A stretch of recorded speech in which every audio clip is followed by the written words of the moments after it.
Ça va très, très bien. La cérémonie des Oscars est un incontournable pour les tripeux de cinéma, les tripeux de potins aussi, puis de mode. Puis bon, c'est quand même un gros événement très mondain. C'est le dimanche 15 mars. Yes.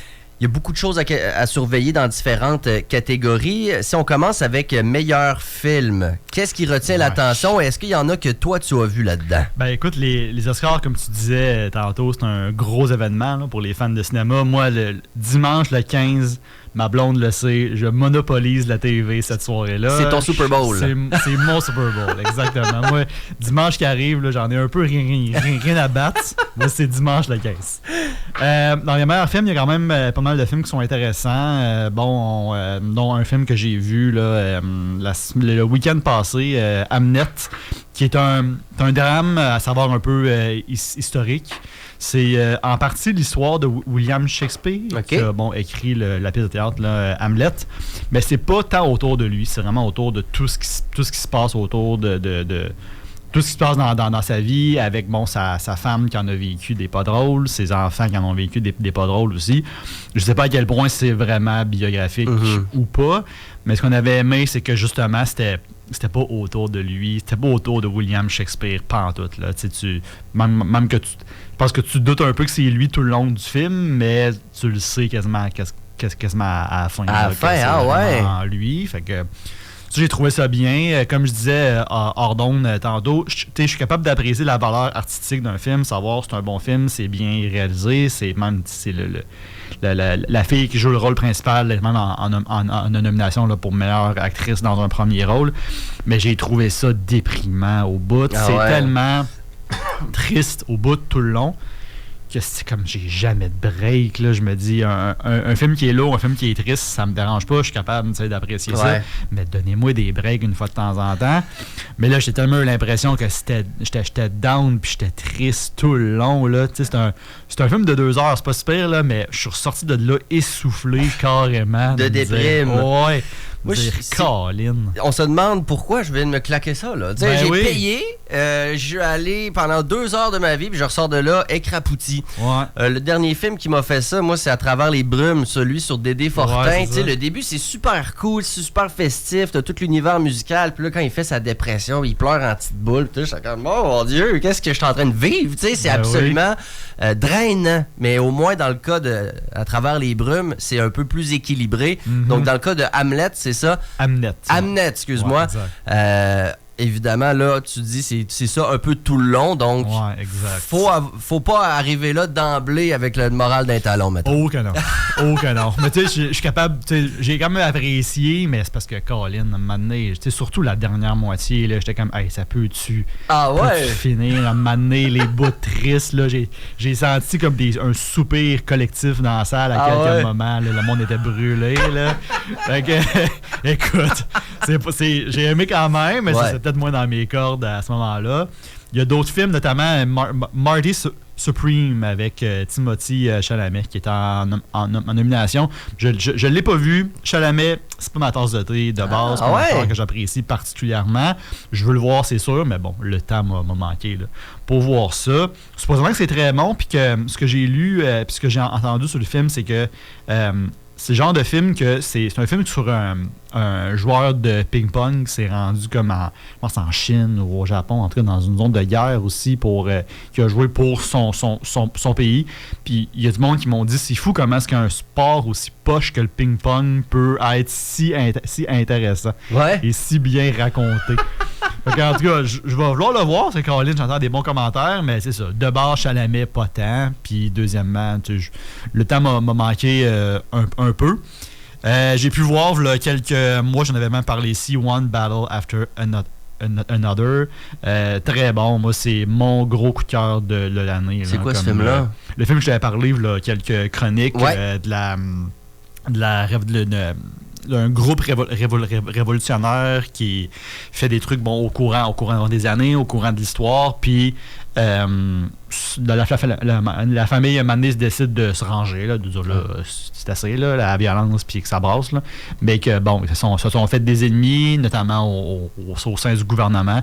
Puis eux autres, ben, ils n'ont pas vraiment oublié. Là. Non, c'est ça, le passé les rattrape, finalement. Exact. Ah ouais. Je trouvais ça très bon, puis j'étais content de voir qu'il y avait eu beaucoup de nominations, là, autant, bon, meilleur film que meilleur acteur de soutien, meilleure actrice de soutien aussi, meilleure réalisation aussi.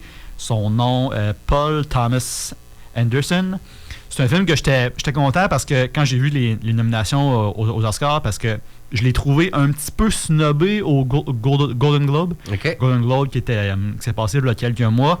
Puis, qui est un peu une espèce d'indicateur de savoir faut s'attendre à quoi au niveau des Oscars quelques mois après. Ça met la table. Exact. Puis, l'acteur qui faisait un rôle de soutien, qui est Benicio del Toro, je l'ai trouvé incroyable dans ce film-là. Écoute, j'aurais pris un film juste sur lui, juste sur son histoire, qui joue une espèce il joue un sensei de karaté, mais avec une double vie, puis écoute, il s'en va shelter des immigrants illégaux chez eux, puis il y a une méchante vie, ce gars-là. Moi, j'aurais pris un film juste sur ce gars-là. Ah ouais, peut-être un sequel. Ben écoute, tellement j'ai aimé son personnage, puis il avait été un petit peu snobé au courant des Golden Globes. J'étais content de le voir dans la catégorie des meilleurs acteurs de soutien. Quand on parle des Golden Globes par rapport aux Oscars, c'est quoi la grosse différence entre les deux? Ben, je pense que les Golden Globes, sans dire que c'est moins prestigieux, je pense que les gens se vantent plus d'avoir gagné un Oscar. Ouais. Mais les deux, c'est du cinéma. Les deux, c'est la même affaire. Là, les Golden Globes récompensent les séries aussi un peu. Okay. Récompensent pas juste les films, mais les séries également. Les Golden Globes, il y a il y a plus de catégories du fait que, mettons, les meilleurs films, ils vont donner meilleur drame ou meilleur comédie. Fait qu'ils vont vraiment les séparer là, un peu plus. Si je me souviens bien, tu vois, One Battle After Another a gagné dans sa catégorie comme meilleur film. Puis le film Sinners, qui est un film avec Michael B. Jordan, que j'ai pas encore vu, je veux le voir. Colin, c'est dans mes plans, là, mais écoute, t'arrêtes de travailler. Là. Ben, Colin, c'est ça, écoute, si ma boss m'écoute, bye! Désolé, faut que j'écoute des films.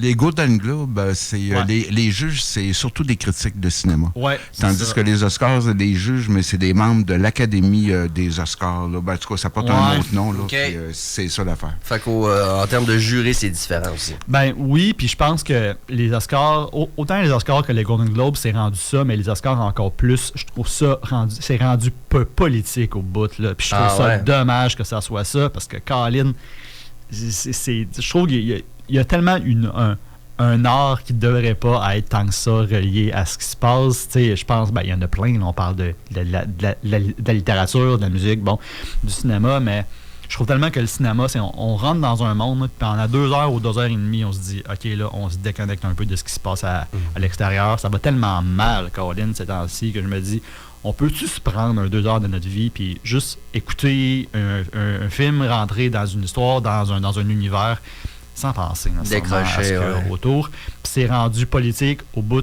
là, du fait qu'il y a plein de films qui ont gagné des prix uniquement à cause du message qu'ils véhiculaient.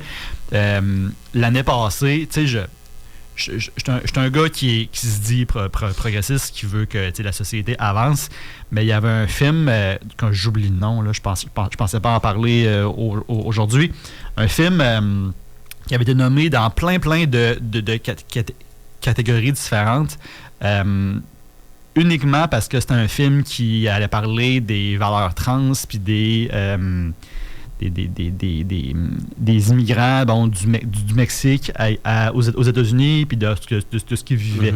Quand tu allais voir les critiques, les gens n'aimaient pas le film. Je l'ai pas vu, fait que je sais pas si les gens critiquaient le film uniquement parce que ça avait ces valeurs-là, que c'était des gens plus conservateurs qui avaient vu le film.